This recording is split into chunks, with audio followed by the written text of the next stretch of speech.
চার আসনে আমাদের সহকর্মী রয়েছেন মাইদুর রহমান রুবেল, তার সাথে আমরা যুক্ত হব।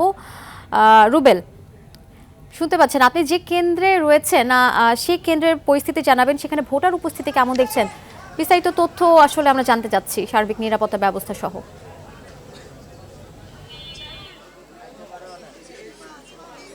আপনারা আমরা নারায়ণগঞ্জ ৫ আসনে অবস্থান করছি। এখন আমরা যে এলাকাটিতে রয়েছে এলাকাটিতে বলা হয় মাঝদাইর। আমার পেছনে আদর্শ স্কুল কেন্দ্র, এবং আমরা দেখেছি যে কেন্দ্রের ভিতর এবং বাইরে মানুষের উপস্থিতি অর্থাৎ ভোটারদের উপস্থিতি বাড়ছে। আমরা যদি আপনাদের দেখানোর চেষ্টা করি যে কি পরিমাণ মানুষ আসলে আসছে, যেই মাহেন্দ্রক্ষণের অপেক্ষায় ছিল দেশের মানুষ, সেই মাহেন্দ্রক্ষণের অপেক্ষায় আসলে ভোটাররা ভোট দিতে পারবে সেই প্রতীক্ষা ছিল দীর্ঘদিনের, এবং ১৭ বছর পর সেই ভোট দিতে পেরে মানুষের মধ্যে সেই উচ্ছ্বাস কিন্তু আমরা দেখছি।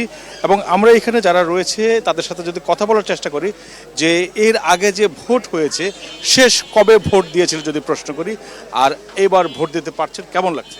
আমরা উপস্থিত এখানে যাদের দেখছেন, আমরা সবাই ২০০৮ সালের পরে আর কোনো জাতীয় সংসদ নির্বাচনে অংশগ্রহণ করতে পারিনি। আর এইবার এই ছাত্র জনতার আন্দোলনের ফলে এই যে গণতান্ত্রিক পরিবেশে আমরা ভোট দিতে পারছি, এই জন্য আল্লাহর দরবারে শুকরিয়া জানাই, আমাদের বীর শহীদদের প্রতি আমরা কৃতজ্ঞতা জানাই। এবং যেই পরিমাণ হোয়াইট প্লাস প্রো সেনসিটিভ স্কয়ারে মাঠের বাইরেও তো আমরা এভাবে দেশপ্রেম দেখাতে পারি। উৎসাহ উদ্দীপনার মাধ্যমে ভোট কাস্টিং হচ্ছে, আমরা মনে করি এইভাবে যদি ভোট চলমান থাকে তাহলে আমরা আমাদের দল জাতীয়তাবাদী দল বিএনপি সরকারের দায়িত্ব নেবে ইনশাল্লাহ। আর আমরা এখনও পর্যন্ত এই 10টা বাজে এখনও পর্যন্ত কোনো দুর্ঘটনা কিংবা কোনো আশঙ্কার করছি না। ভোট সুন্দর সুষ্ঠুভাবে হচ্ছে।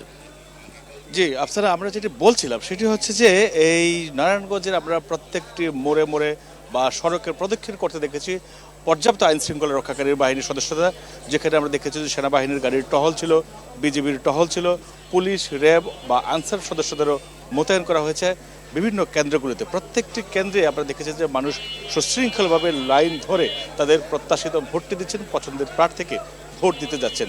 এইবারের নির্বাচনী দীর্ঘদিন পর যেটি দেখা যাচ্ছে যে ভোটারদের প্রভাবিত করা বা চাপ প্রয়োগ করা কিংবা কিছু বলে দেওয়ার এই বিষয়গুলি কিন্তু এবার দেখা যাচ্ছে না।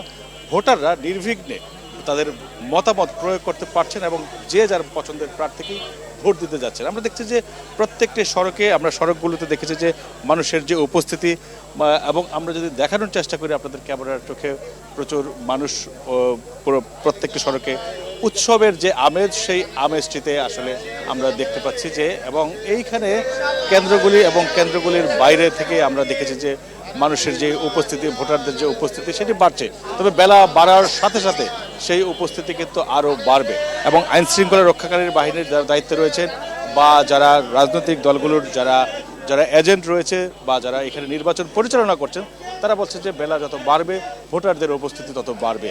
এবং নারায়ণগঞ্জের এই 4 আসনে 4,80,000-এর বেশি ভোটার, এবং নারায়ণগঞ্জ 5 আসনে 5.5 লাখের মতো ভোটার রয়েছে এই দুটি আসনে। এবং একই সাথে নারায়ণগঞ্জ 3, 2 এবং 1 সবগুলি কেন্দ্রেই মূলত ভোটারদের উপস্থিতি কিন্তু বাড়ছে, এবং ভোটারদের উপস্থিতি আরও বাড়বে বেলা বাড়ার সাথে সাথে।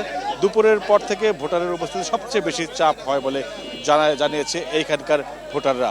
তবে এই নারায়ণগঞ্জে এখন পর্যন্ত স্বস্তির খবর, নারায়ণগঞ্জে এখন পর্যন্ত কোনো ধরনের সংঘাত, সহিংসতা কিংবা কারচুপির খবর পাওয়া যায়নি। এটি বড় স্বস্তির খবর। রুবেল, আপনি আমাদের সাথেই থাকুন, পরবর্তীতে আবারও নিশ্চয়ই আপনার সাথে যোগাযোগ করব।